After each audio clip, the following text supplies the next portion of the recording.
So now let's look at some features of the data deluge, which give us a little more detail on the overall process. So this is a slide from Beena Ramamurthy, who has this undergraduate class in big data at the University of Buffalo. And she stresses some features which we've sort of mentioned in terms of the pipeline from raw data to knowledge and wisdom. And she uses the term intelligence, which is another way of summarizing the final result of the big data.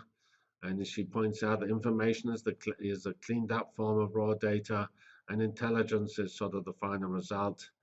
And I did the square root of n analysis, namely, if you want information, you better have quite a bit of data. And so good intelligence or good wisdom needs lots of data.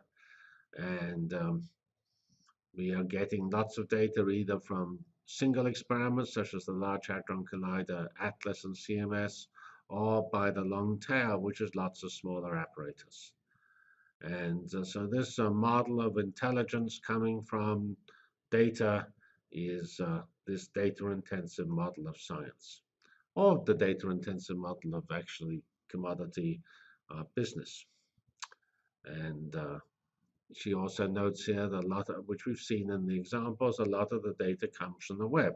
eBay's data is coming largely from the web, for example, as Amazon as an e-commerce site, and so on. So here's her discussion of some of the aspects of the data systems. We have the raw data, we have algorithms. That's what I call data analytics. The algorithms are going to go into the programs that process the data and convert data, raw data to data, data to information, information to knowledge and intelligence. And that's, she has knowledge down here as one of the things, and also the fact that we need obviously a lot of infrastructure and data structures. And these components of the previous slide are discussed here, and she also points out that we have new data structures, which we already pointed out. These are this platform as a service, and one of the features of data, which is reasonably important, is that it is worm, namely write once, read many times. Most data is not rewritten many times. That differs probably from typical transaction data, when you keep rewriting your bank account data. But if you look at the data which we're using to look at e-commerce and things, that data is just written once. I mean, we gather the data from the web, and then sometimes we update it every now and then, but we read it an enormous number of more times than we write it, because every search uses the web data, and that web data is updated from the crawler every now and then. So it's not actually written once, it's just written a few times. But the number of writes is small compared to the number of reads, and that can suggest a different data structure. This comment here is one which is from me here, about the difference between the semantic web and big data, or how they relate. So semantic web is an important concept coming from Tim Berners-Lee, who made the incredible contribution of inventing HTML, which effectively enabled the internet to explode in the way we've seen it. And then the idea of the semantic web, we would annotate or curate the web pages by adding additional metadata.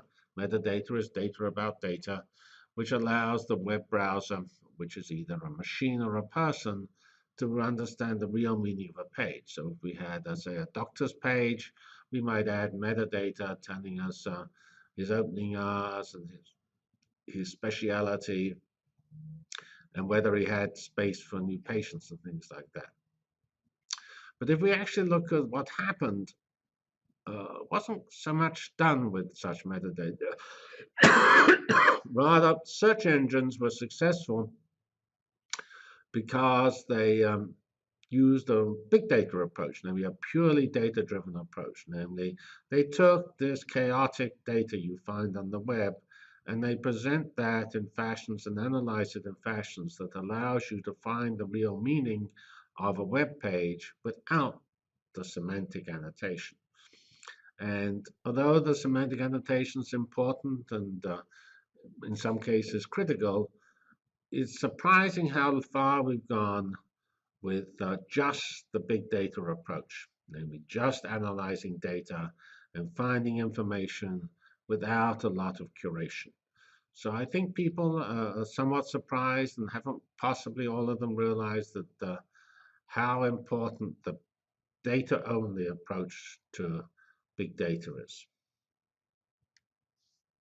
So here's an example from I found on from the very good set of lectures by Jeff Hammerbacher of Berkeley on data science.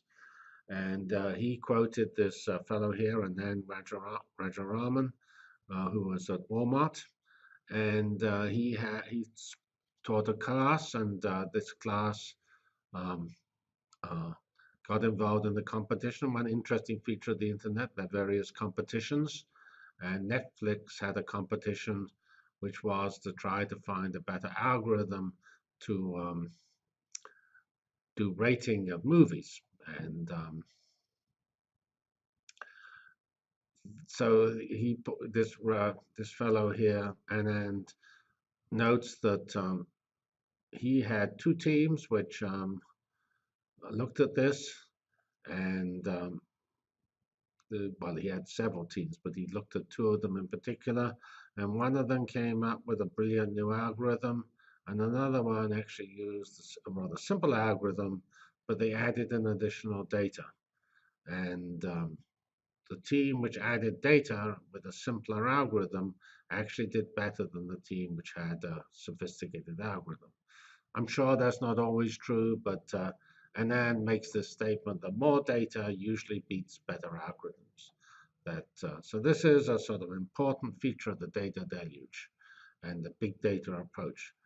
The size of the data and the richness of the data is very important. Here, notice what they did was they did not add more of the same data, they added different data. And so that's a very important principle that's been known for a long time. It's sometimes called data fusion. It says that you can do very well you need to do, in fact, you need to join many data sets together in some analyses. And that's, as I said, that's data fusion.